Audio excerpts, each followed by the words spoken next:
Michael Thompson, the gang stalker, and Reem C, and all these people are engaged in something called neuro remote monitoring.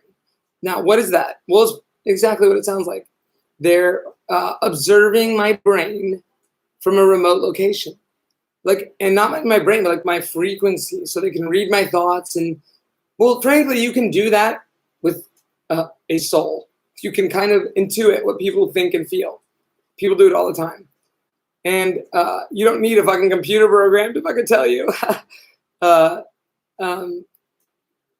he's saying that it's 100%, but he's not ever substantiating it. But he's saying it a lot. And to a damaging effect on me. I began to experience a bit of paranoia. You know, like I called the FBI, right? They told me to block him because I don't do that to people. Okay, neuro monitoring. I'm looking here on Gang Stalking Online, and there's some corroboration with people that I don't fucking believe yet. But I did see a network of people want things to happen to me, and they tried to push that narrative on me, and in some ways they were successful. Some of the issues I had with ADHD medication, by the way, and getting properly medicated from a doctor were the drudgery of going to the therapist every month, and like the judgments that would come. I don't think it's good at all. I think it's dangerously bad. Nobody like me should be told that they can't go outside by themselves. And that's the way it is in a facility. And if I were to go into a facility that I didn't want to go to, honestly, if the front desk did in my building do this, they hurt 2 people. It wasn't just one person.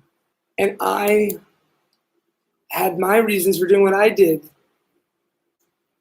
And those are both directly, I choose those reasons and I don't choose those reasons.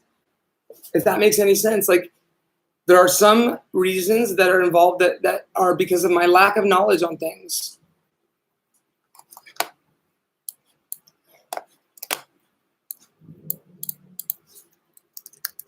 You know, that's the truth. And surveillance doesn't even mean secret cameras in your bedroom. You know, it means anything. So let's talk about what I think the gang stalkers, and maybe that word is scary. So what are they doing? Like, so I read something that said something like this. I'll break it down. They're using your own decisions against you, essentially. So how do they do that? Well, first you would have to profile a certain personality type. This is not what the gang stalkers, okay, it is the same kind of similar, because the gang stalkers rely on my, what's it called? Opposition to them. I don't know, maybe, I mean, I would say that the ideal democratic system would be people running against each other, right? But running against each other isn't opposing each other. Honestly, I do think arresting these people is the next step. Because I think that when you arrest somebody for this kind of thing, and you make a new law about it, it's giving us the potential, like, dude, a lot of people agree. It's giving us the potential to advance past it. And we won't advance past it until the law enforcement actually take it seriously. I plan to be taken quite seriously by them one day. I'm glad I went to jail. I think Brett did the right thing in the sense that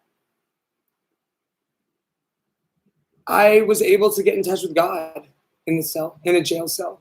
I was able to be forced into a place where I had to stay in a cell. Who? The ones that have the most evidence against them online. That's obvious. Reem C and Michael Thompson. Reem C for funding Michael Thompson. Michael Thompson for leading a gang of people who went after people and until they were made homeless. And maybe we'll forgive him after he's arrested. And But maybe he'll actually appreciate being arrested. Maybe that's what he wants. He's a worthy adversary. But maybe, Michael, I'm a good adversary for you. You know, I think maybe you'll be a good part of the campaign if I decide to run for mayor.